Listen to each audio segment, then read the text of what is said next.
প্রায় ৪,০০০ কোটি টাকার ইভিএমের দায়িত্ব নিতে চায় না কেউ। ৯ মাস আগে ইভিএম প্রকল্প শেষ হলেও এখনও বুঝে নেয়নি নির্বাচন কমিশন। প্রকল্প পরিচালক বলছে প্রকল্পের আওতায় কেনা মালামাল বুঝিয়ে দিলেও নিচ্ছে না কমিশন। অন্যদিকে ইসি বলছে সোর্স কোড বা কারিগরি সত্ত্ব, ডিজাইন, ডেটাবেজ বুঝিয়ে দিলেই ইভিএম নেবে তারা। এমন সংকটে আটকে আছে ইভিএম হস্তান্তর।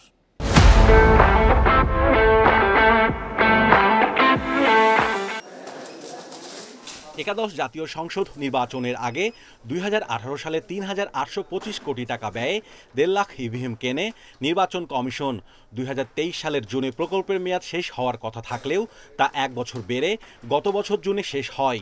প্রকল্পের আওতায় কেনা ১.৫ লাখ ইভিএমের মধ্যে এখনও প্রায় ১২০০টির খোঁজ নেই। অন্যদিকে ১ লাখের বেশি ইভিএম নষ্ট।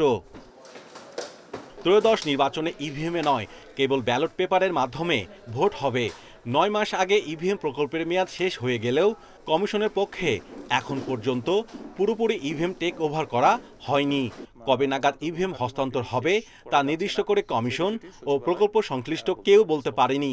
আমাদের পক্ষ থেকে, প্রকল্পের পক্ষ থেকে যাবতীয় কাজ আমরা সম্পন্ন করেছি, বেশ কয়েকবারই সম্পন্ন করেছি এবং যেভাবে চেয়েছে সেভাবে আমরা কয়েক দফা তাদেরকে বোঝানোর জন্য সকল দলিল, দস্তাবেজ এবং পরিদর্শনে সকল ব্যবস্থা করা হয়েছে।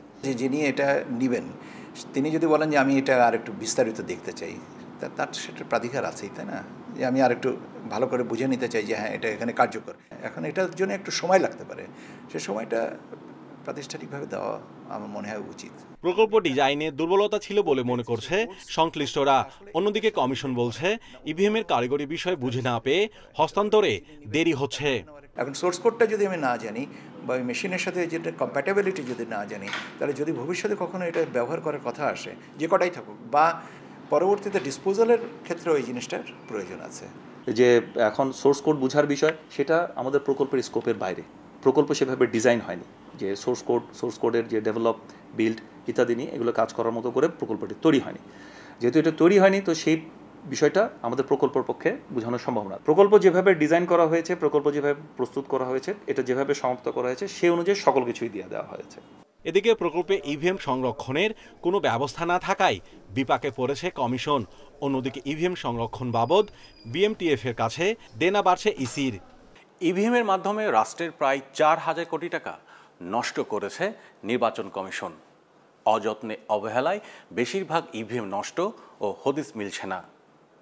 এমন অবস্থায় হস্তান্তর নিয়ে জটিলতার মধ্যে ভবিষ্যতে ইভিএম নিয়ে কি করা হবে খোদ জানে না নির্বাচন commission. Mahmudul Hasan, independent news, Dhaka.